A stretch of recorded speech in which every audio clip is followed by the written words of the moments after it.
Hello again. And yeah, looks like we're doing this. So I put out my very first video, and then Thor went ahead and released another follow-up video to Stop Killing Games called Stop Killing Games 2. And so we're going to go ahead and take a look at it and see what he's actually releasing this for. So I realized that I didn't actually give much of a introduction. My name is Saieno, and I've been in the games industry for 15 years as a developer. Thor says he's been in the industry for 20 years, but he was not a developer for that time. That's an important distinction. It does not mean that his opinion is invalid. It's just different experiences and different takes in that particular realm. Jason Thor Hall, also known as Pirate Suffer, and the other day I put out a video called Stop Killing Games, saying why I would not support the initiative. Overall, it was actually quite positive. The analytics on it show that people really think it's a good idea. There's a huge amount of like ratio, and I received hundreds of comments from developers thanking me for putting it out because So why is he putting this out then?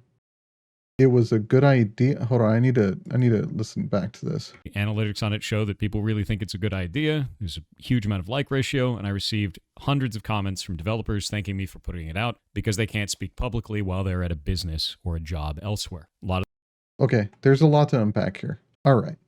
The tone I'm getting from this is obviously this has nothing to do with the actual initiative anymore.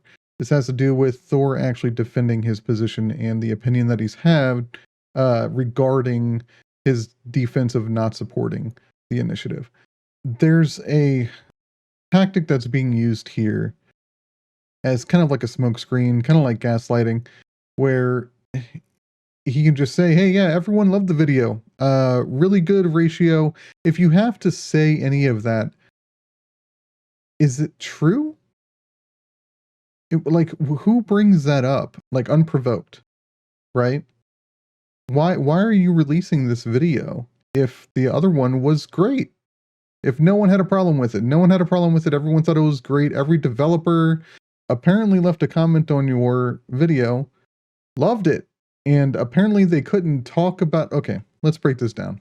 Every developer that I talked to did not agree with Pirate Software across multiple different companies. I don't want to say where they're working now, but we had people who were ex-Blizzard, which is where he worked, ex-SOE, Sony Online Entertainment, ex-Bethesda, X343, ex-Riot, which is even funnier because he even mentions League of Legends, right? So none of them actually agreed with his assertions on the topic. Now, I think we all agree that the wording of the initiative is bad. It seems underhanded, a little slimy, like it seems like we're trying to get away with something, and that's really not the way to be going about it, right? But to Thor's points as to live service games and other things like that, that's where people are having the biggest issue. And I guess that's why he's putting out this video, is to defend himself and the points that he's trying to make. For him to suggest that developers can't speak out, they do it all the time on Twitter, every social platform you could think of, because you're not silenced as a developer. You're silenced to talk about the particular game, right? There's NDAs and other things like that involved, but you can have an opinion on something. And many developers do. You can look anywhere to see that. So I don't know. The notion of speaking out of turn is incredibly disingenuous, and it provides like absolutely no substance except to support a narrative where he has overwhelming support. And if that's the story he wants to tell, then I don't know why he's doing this follow-up and who he's trying to convince. Right? I can say all sorts of stuff. But he puts up the notion that he's talking on behalf of developers who have no voice, who fully support his video, and we're just supposed to take him at his word. I'm sorry, Thor, but I don't believe that. This whole setup seems very fishy. But let's continue. A lot of the times, major companies will fire you if you are speaking out of turn and cause a PR disaster for What? What is he talking about? to those companies. And since this is such a popular thing among players, most devs aren't going to say anything to you. So I am. So let's discuss. Okay, so yes, Great Thor, the almighty martyr of developers everywhere who have no voice and cannot speak on behalf of themselves. I'm not buying that. I'm sorry. I don't like how this whole thing is framed up at all. Especially on social media. You go on Twitter, you can go follow any game developer that you want. It's not just blank. They say things all the time. And go to Reddit, you'll see a bunch of game developers on there, especially for specific game Reddits. They have developer tags for those specific reasons. So I don't understand why he's framing this entire video like this. Is he saying that he's making this video for them so that they have a voice? I don't understand. Let's just keep watching. Discuss the most common requirement of the initiative, which is games have to be left in a functional, playable state. Now, what happens if that game is a online-only live service game? Well, if you want that to stay in a functional, playable state, that means the devs have to release either server binaries or somehow carve off the game to be a single-player experience now. Some way to keep it functional and playable, right? Or they can just turn off the requirement to authorize to a server at all and just leave the game in a functional state against bots. If a game has bots. Most games do to fill out low player lobbies or whatever, what have you. But to suggest that those are the only two options, there's plenty of different methods to do this. But the game just needs to be playable. Does it need to be playable in the same context of, hey, this is online, I'm playing a bunch of matches, and I'm doing everything I was when the game was fully supported? No. But not being able to play at all is a major, major problem. That's what the entire discussion is. Now, many of you are requesting, yes, I should get the server binaries so that I can go and make private servers for this. But that doesn't make a lot of sense in the real world. And the reason why is because it leaves developers open to abuse. So let's explore that a little bit. Let's say that you made your own video game, and you made a... By the way, he is right that if you just provide the source code or binaries as is, then you can leave yourself open to some security vulnerabilities and things like that. Totally fair, but I don't think anyone is asking for that raw code. I think they're asking for developers to provide a way, a supported way, for players to make their own servers if needed. And even if they don't do that, at least make the game playable without having to connect online, be it with bots or NPC allies or whatever. Live service game. Maybe it's an MMO, maybe it's something else, right? And let's say that... No. You can't just say maybe it's an MMO or something else. Is it an MMO or is it something else? I don't like this blending of live service definitions. I want to monetize that game, but you don't allow monetization of the game by any other party. This makes sense because most creators don't allow for that. You can't just take someone else's art and profit off of it. Normal, right? So then I go, well, how am I going to force you to do this? Under this initiative, you would have to release the server binaries or keep the game in a functional, playable state at end of life. So I hit you with a ton of bots. I hit you with a ton of exploits. I attack your community. I destroy your Reddit. I go after your business. I go everywhere that I possibly can to make this cost as much as it possibly can for you. And it's not hard to do this. We saw the exact same thing happen in TF2 recently. Okay, let's talk about this since this is what he wants to bring up.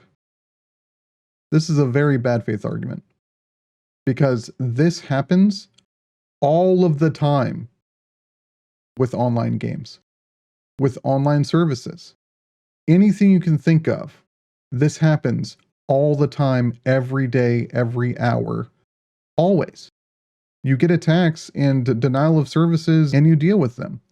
He brings up Team Fortress 2, which is hilarious because Team Fortress 2 actually lets you make private servers. The exact thing that we are discussing right now. I don't understand what argument he's trying to make right now.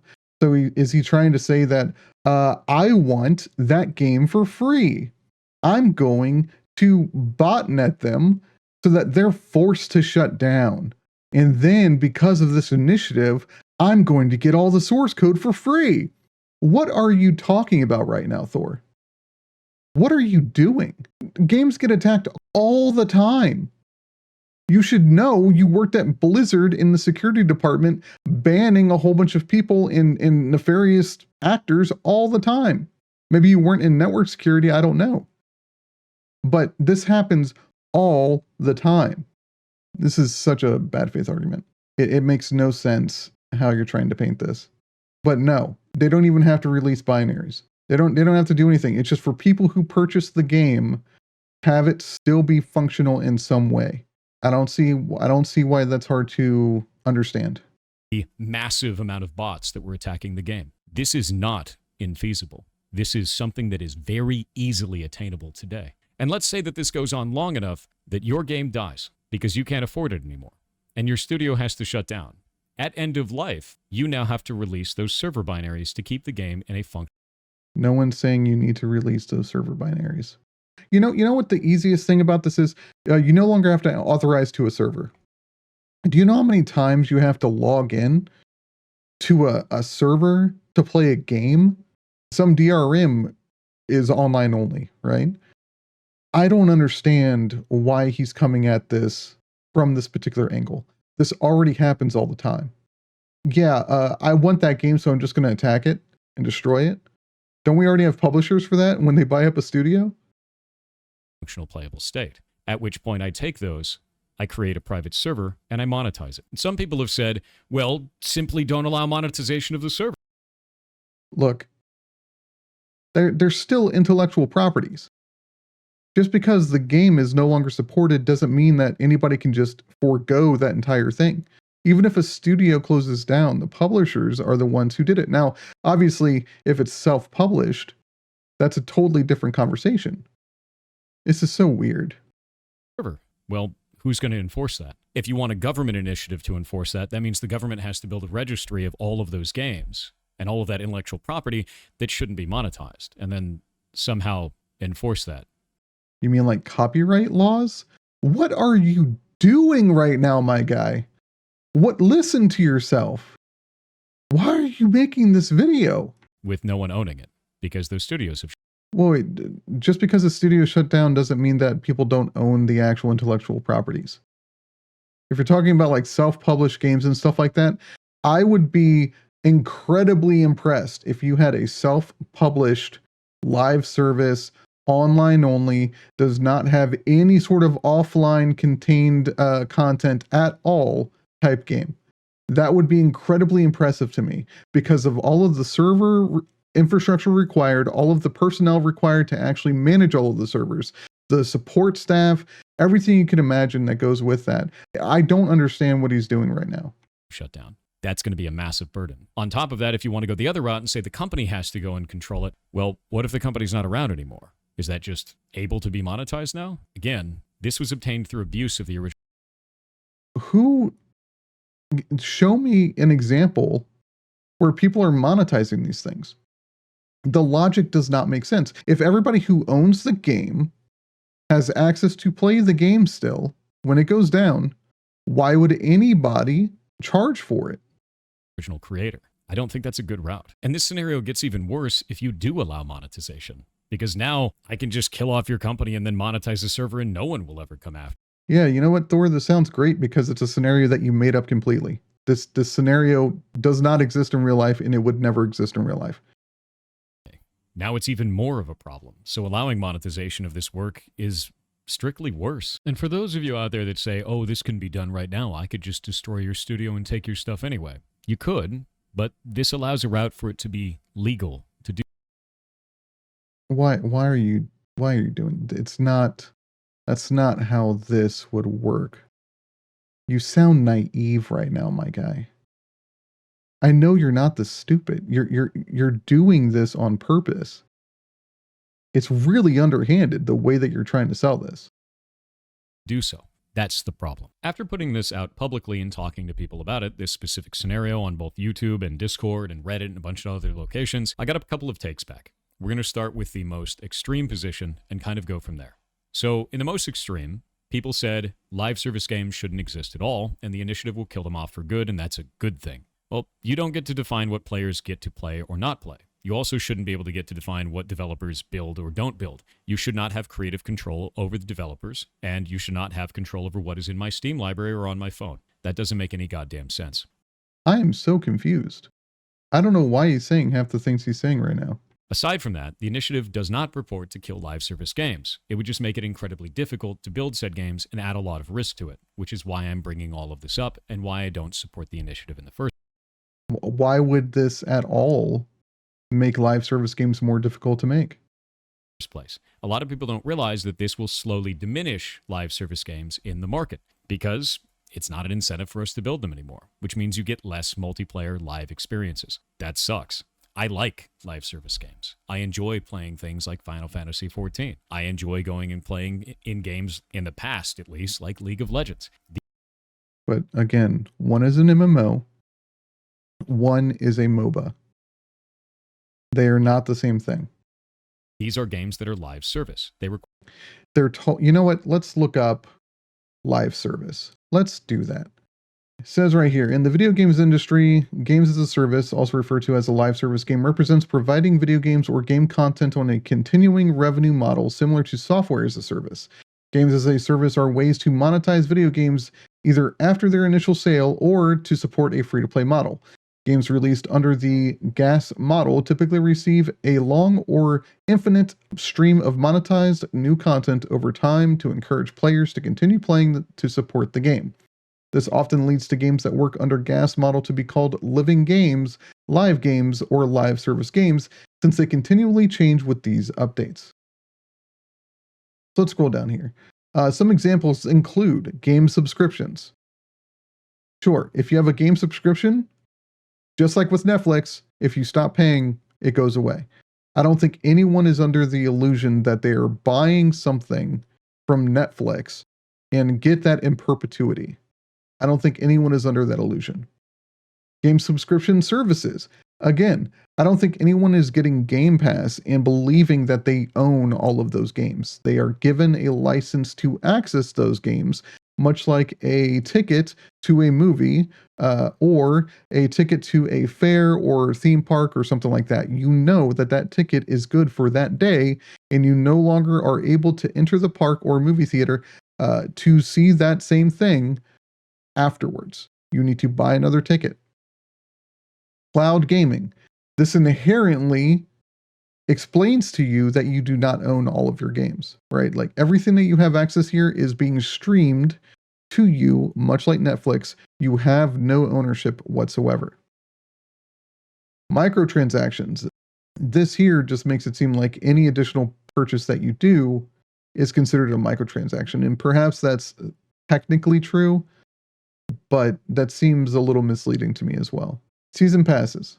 Again, I don't think anyone is under the illusion that for most people, most normal players, they understand that microtransactions and season passes are generally associated with free-to-play experiences or ongoing service improvements, right? So let's look at the rationale here. The principal reason that many developers and publishers have adopted GaaS is financial, giving them the ability to capture more revenue from the market than with a single release, otherwise known as games as a product. While not all players will be willing to spend additional money to gain new content, there can be enough demand for a smaller population of players to support the service model. For example, World of Warcraft, it was estimated that a basis of average revenue per user that only 5% of the game's population paid 20 times more than the baseline ARPU, sufficient to continue ongoing development of the game. So, games as a service also impacts the development process for games. When developing a game as a product, there's generally a linear flow of tasks to ensure that the product shipped is free of software bugs and other problems that may exist. Essentially, they're stating here that most games as a service are developed empty. They are platforms to build upon, which is why most games as a service or live service games like shooters and other things like that start with no content and eventually ramp up to a lot of content and good content. However, games as a service also increased overall development effort as there are usually two or more concurrent tracks to support a game, one working to support the current available release and others that are working on the future content that will be added to the game. Here's the thing, with MMOs, A lot of times you have a live team and an expansion team, right?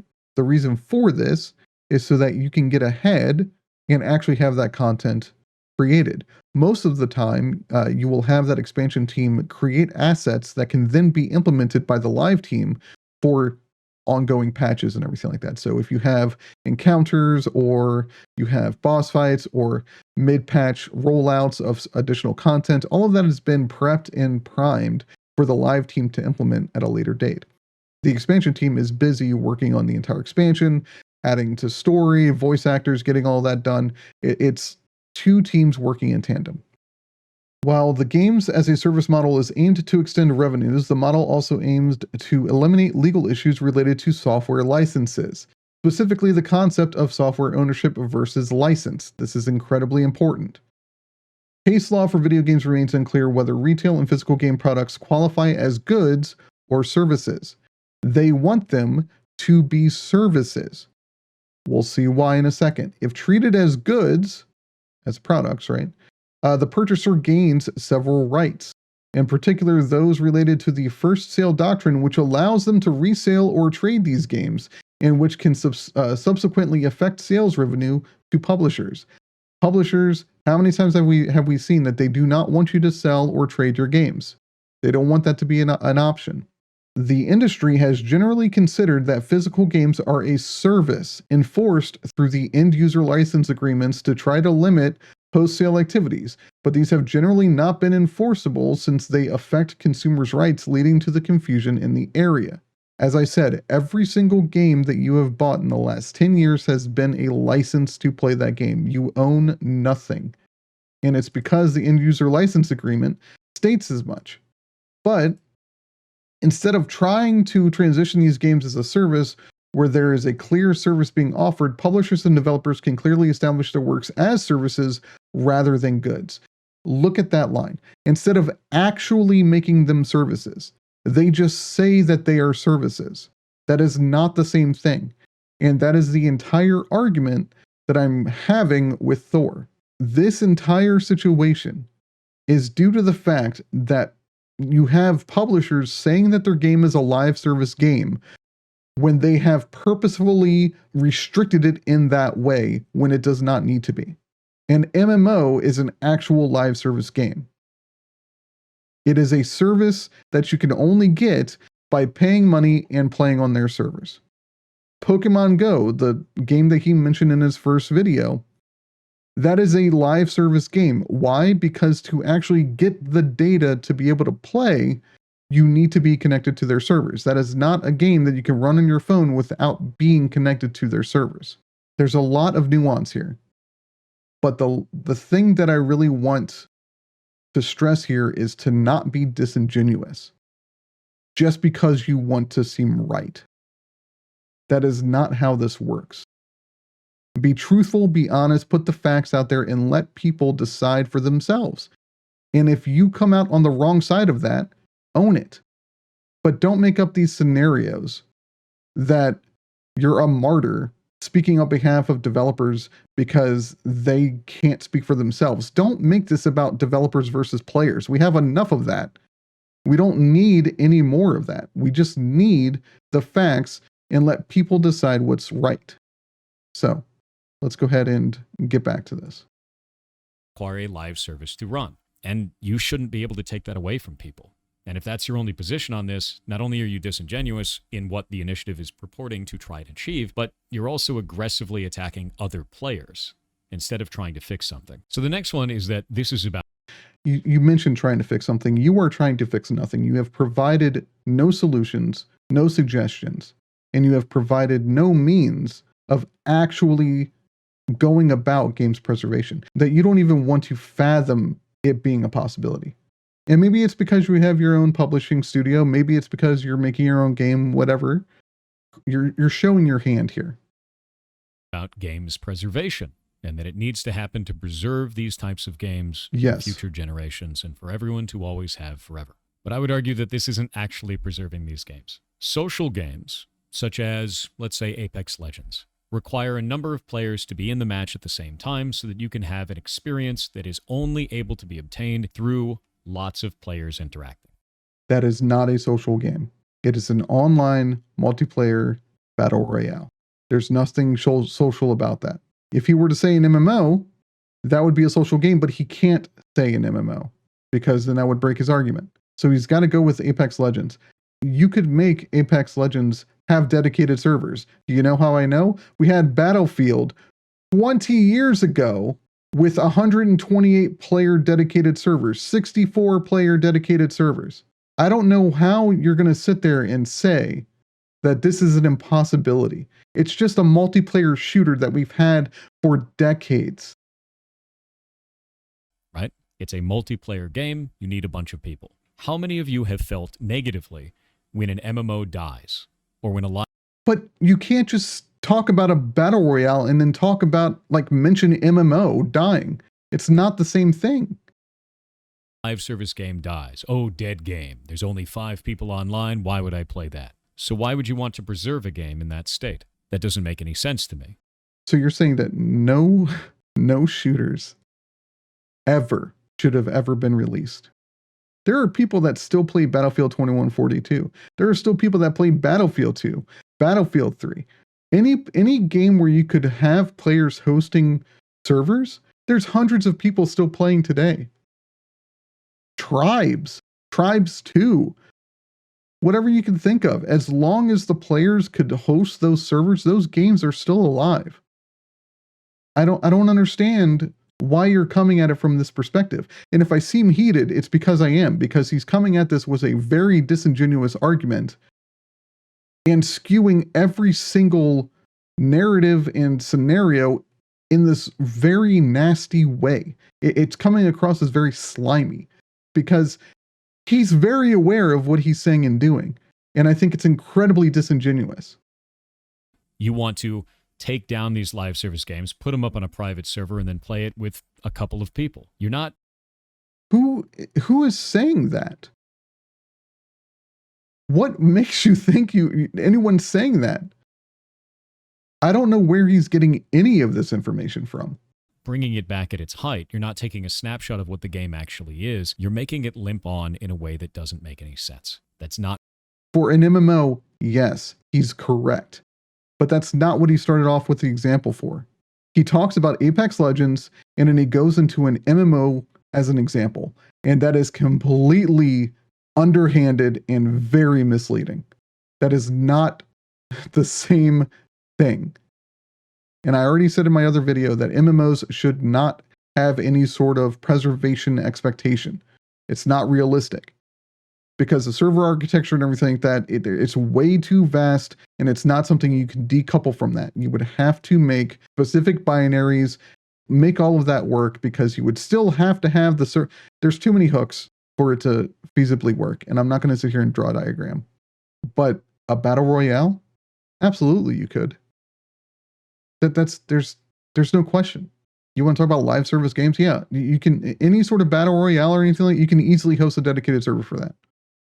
Not preservation. And for those that may stop there and go, but private servers going to have a lot of players. Look at all the ones for World of Warcraft. Again, we talked about that. It opens up a route for abuse of the developers. So that is not a solution. What? If it wasn't for the private servers and Blizzard noticing that, hey, this is super active and people really want to play this, and this is really popular, maybe we should do this. Oh, and while we're doing it, after we told everybody you think you want that, but you don't, we're going to shut them down and slap them with a bunch of cease and desists. Take a look at what you are saying, please. Private servers for MMOs do let games live on. Wherever you are playing in that server, be it one server or another or a private server, each of those experiences is different. And everybody's aware of that. Why is it different? Because it's a social game. That is what makes an MMO special. You cannot preserve those experiences. You can preserve the game, though. That is the argument. Do I think MMOs should be preserved? If the community wants to put in the work, absolutely. But do I think the publishers and the developers should be required to provide server binaries? That's a lot more complicated to preserve. But the communities that want to do that, let them. Right? But the publishers and the developers should not have to give anything to preserve them. That's my point. And the last take that I got from this is, and it's the most reasonable to me, this is an initiative. It's not a law. Why are you upset? Just wait. I'm not going to wait. And the reason I'm not going to wait is because I see the start of this conversation not making sense. It's not including the actual developer side of the conversation. It's not showing. No. You were not speaking for developers. Don't try to spin it like that. As a developer myself, I don't agree with you. Now, if you're talking to publishers, they will have a very different opinion. Do you know why? Because they hold all of the cards and they hold all of the keys. But the developers don't want their games to die. Are you kidding me? That was years of our lives. And for it to just go away, no developer wants that to just go poof. And if you do, I don't consider you a developer. Why would you want your work to just not? Do you know how many projects have started and never seen the light of day? It hurts so bad to know that, hey, no one is ever going to see the stuff that I worked on. And it happens all the time. So many things get cut, so many things get reworked, so many things just don't pan out.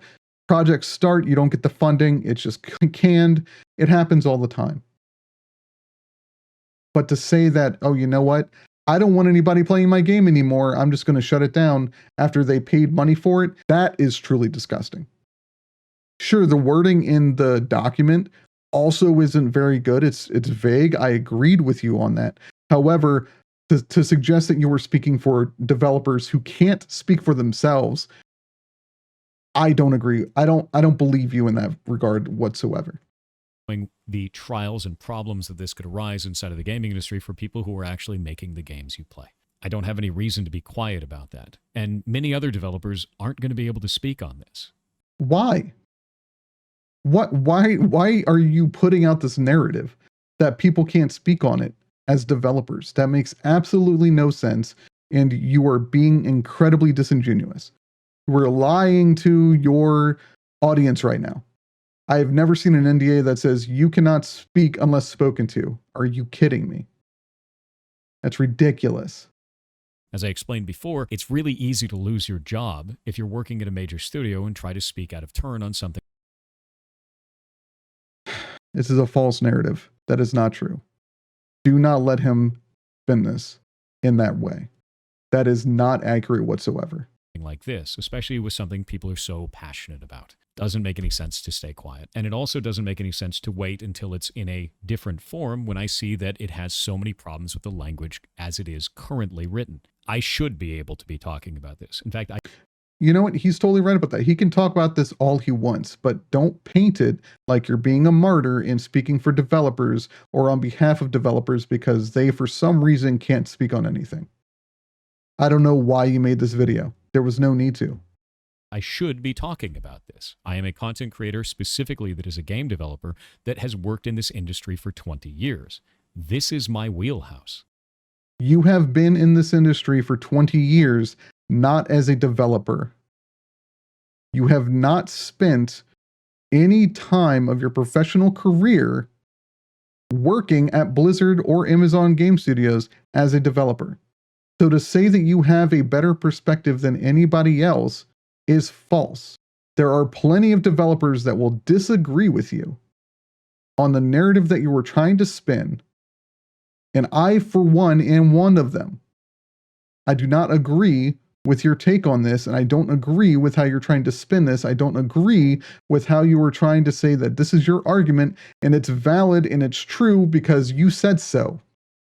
It's really convenient when you're trying to sell something like, I don't know, a story or a narrative, when you claim that no one can speak on it because they're silenced and they'll lose their jobs.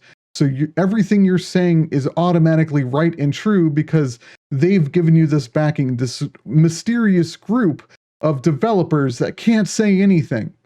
That is just very funny. It's very disingenuous. I hope people see this for what it really is. This is what I do. So for those who are calling for me to just be silent and sit in the corner, no. I'm not saying be silent and sit in the corner. Your first video was totally fine. It was valid. You had good criticisms. I didn't like your take on live service games and how you were trying to spin that. And then you've double and tripled down on the same exact narrative. All of that being said, I do think there's a consumer protection thing that we can fix here. It's just not really what the initiative is about. I think that if you're going to buy a live service game, you shouldn't be told you're buying the game. You should. Not this again. Thor, the very game that you made, Heartbound, it says in the EULA that you do not own the game if you buy it. It is a service. It is a license to play the game. That is the truth. I don't know why you're pretending that it's like you were skirting around so many freaking issues because you have a stake in the game. You have a conflict of interest, and that is muddying the waters for you to have this conversation. I can't take you at your word because the arguments you've put up are so misleading. It's really sad to see. Shouldn't be told that you're purchasing the game. You should be told explicitly that you are purchasing a license to that game. Every single game, just to reiterate, every single game that you purchase is a license to that game. You own no game. It has been that way for over a decade. You own nothing. You purchase a physical game, it's single player, there's no online connectivity. Technically, you still just have a license to play that game. You're not supposed to be able to trade it. You're not supposed to be able to sell it. You're not supposed to be able to do anything because you don't own that game. You just own a license, a ticket to the theme park. That's it. Reason why is because that license needs to be revoked anytime that you are cheating at the game and damaging the play experience. So then if it's only because of cheating and damaging the play experience for others, then why is every single game a license? And don't get it twisted. Any single player game, they can revoke your license anytime they want. It has nothing to do with live service games. So he's misdirecting with this argument because maybe he's just not aware. I don't know, but it's a bad faith argument in that all of the games are licenses and they can be revoked at any time. Of other players. While this is written in the TOS and the EULA, it's usually not clearly defined at point of sale. Or they throw a giant TOS in front of you and it doesn't really do anything because people skip past it. If at point of sale it says specifically, there's specific language stating that you are either leasing or purchasing a license or anything along those lines, that you're not actually buying the game directly, I think it would go a long way to informing consumers of what they're doing and protect them from some of these business practices that they didn't realize they were engaging in. That makes a lot more sense to me than force all developers to leave the game in a functional, playable state. And that's... I hate that I have made this video watching this video. Because I'm just speechless by how ridiculous this entire video is. This did not need, I don't know who he's trying to convince with this and for what or why. That's about it. That's all I really wanted to talk about with this. I hope that's clarified some things for some of you and some of the dangers that this can cause as it is currently written. If you're still mad about this, not much I can do about it.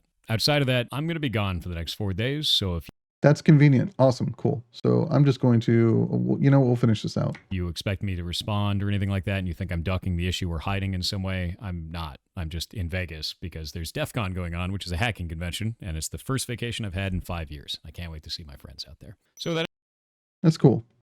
I hope you have fun at DEF CON and everything like that, but yeah, no, I don't think you needed to make this video at all. It would have been better if you didn't, I think. Yeah, let's just finish this out. I don't really have any other words. Hopefully I gave you some solid examples and critique and reactions to the video, but I do not agree with anything he said in this video. Except for that one thing, that the wording was vague in the actual document. That's it. Everything else was, in his words, bullshit. Thanks for watching.